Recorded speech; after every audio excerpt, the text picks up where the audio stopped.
So hello from Green-Mopeds in London. So today we're going to give you a quick run around the Niu UQi GT Pro, which is a new 2020 model, brand new.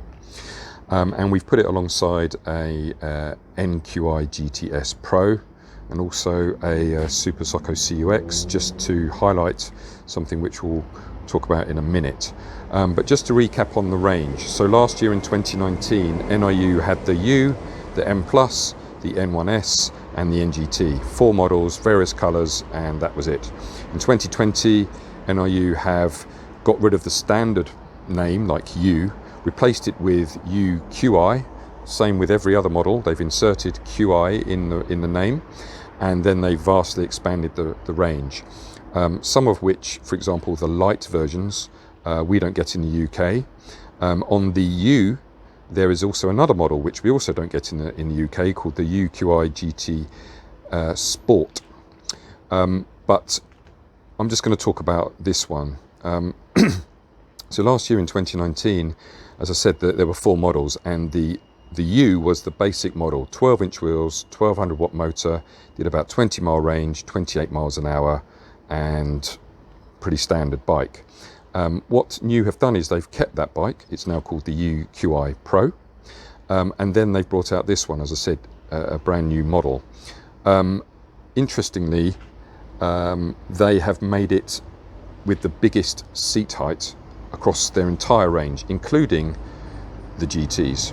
Okay, so they've gone from 12-inch wheels to 14-inch wheels, so you can see they're the same as the NGT.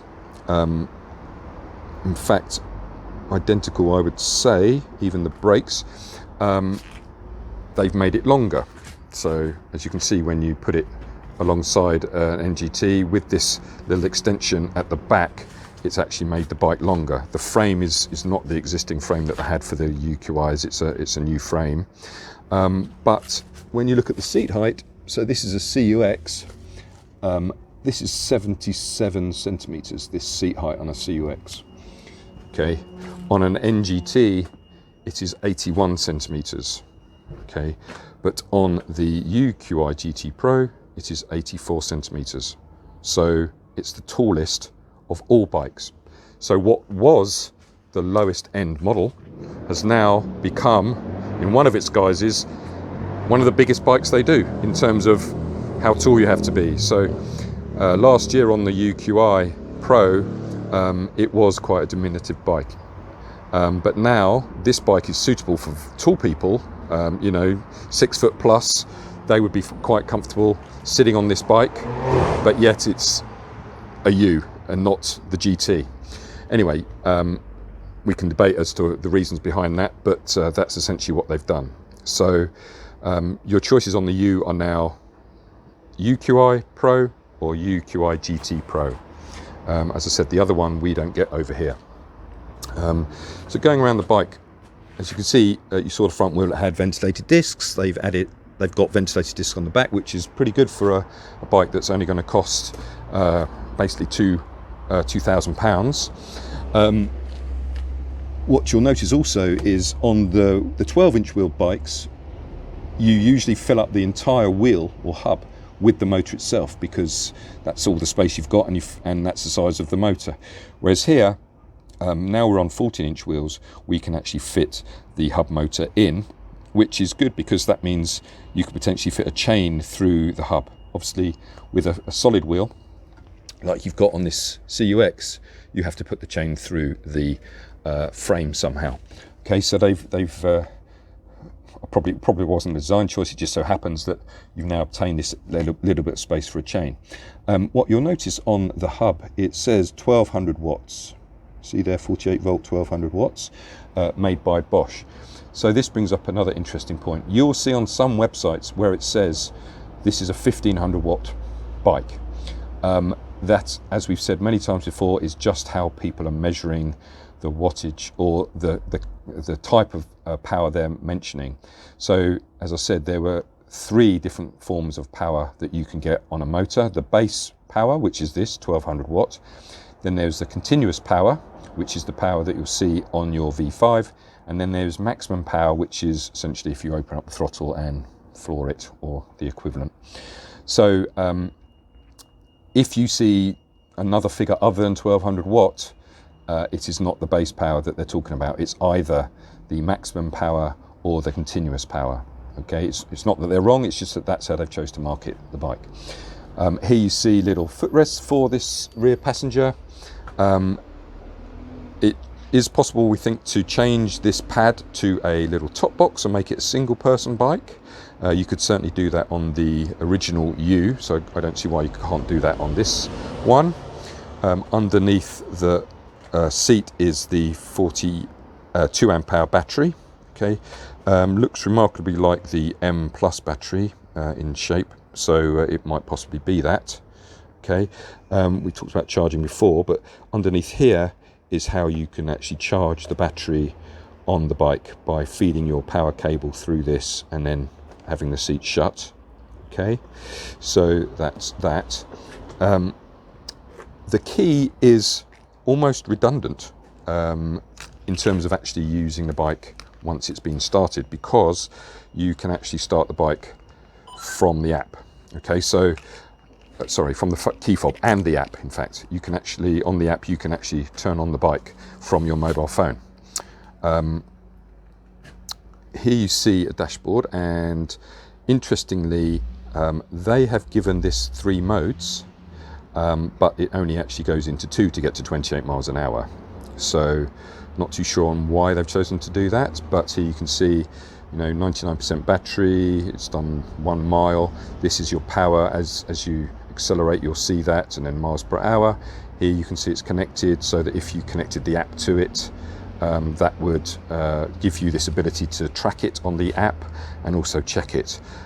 It says in the book that there are 300 measurements taken every second on this bike in terms of electronics and tracking and all that sort of thing. So this key thing here is not to start the bike, it's merely to lock the front wheel, so steering lock. It is not to start the bike. You do it from your key fob or from your app. Okay, so that's something else to be aware of. It has an alarm, as you'd expect. So the disc lock, the steering lock and the alarm is the security you've got, and obviously if you take the battery out, that alarm won't work, so you should get a disc lock or a chain and lock with an alarm built in. Okay, so as before, this is standard. This is the sort of magic button that once the stand is up, this will enable the throttle. So the throttle is dead currently because there's no ready sign on any of the dash, so this will enable the ready sign, and then you increase your modes or decrease your modes by playing with that. You can do it at any time, so no worrying about, well, I'm going this speed, therefore I have to change it. These are the reservoirs for the brakes, the brake fluids. So it says, I think these are probably .3 or .4 fluid. Normally it says .4 there, so or .3. So this is something that is one of the maintenance tasks that your servicing people should do, is you keep an eye on this little reservoir here, and if it goes too low, then you essentially take off these, top it up with .3 or .4 oil, which you can buy from Halfords and potentially do it yourself, and then just put the cap on, and then your brake fluid has been topped up. Okay. This side we have standard stuff. Interesting to see that on such a low priced bike, you still get things like cruise control. You still get the interesting indicator noise, which will cancel automatically when you turn over 60 degrees left or right. So self-cancelling indicators, and also the tone of that indicator can be changed, which many people might prefer to do, but it is obviously a good safety feature. And then standard stuff, mirrors. Around the front here we've got the halo. It talks on the spec about this light coming on automatically depending on the road conditions. I think that's for countries where it isn't mandated that the light is on all the time anyway, so that bit I don't think applies to Europe. And then the rest of the bike is pretty standard, This is actually the matte black, as you can probably tell. Matte colours are not my favourite because they're quite hard to keep clean, but this one looks quite cool in the matte black. Good lights at the back as well. Okay, so as I said, this is 1996 plus OTR, 28 mile an hour, 1200 watts. The range is about 50 miles, so that's let's say 45 to 50. Charging time is from flat would be the usual, 7-8 hours with a standard charger. So these chargers that NIU produce on these sorts of bikes, not on the NQi GTs, are typically 4 or 5 amp. So it's going to be 6, 7, 8 hours to charge from flat. And as we've said before, although you can run them flat, it's usually not advised, and in fact the bike will try and protect the battery if you get down to low percentage, certainly beneath 10% life left on the battery. It will reduce your speed to get you home in limp mode, as it were. This bike also, of course, is on the OLED grant, just like all the other NIUs in this country. So you get a 3-year warranty on the battery and a 2-year warranty on the bike. Okay, so it's interesting simply because of the way they've set it up, with the large wheels, the large frame, the highest seat height on what was their smallest bike. So it will obviously find its place, and if you have any more questions or want to come and see it, then please feel free to contact us at green-mopeds.com. Thanks very much.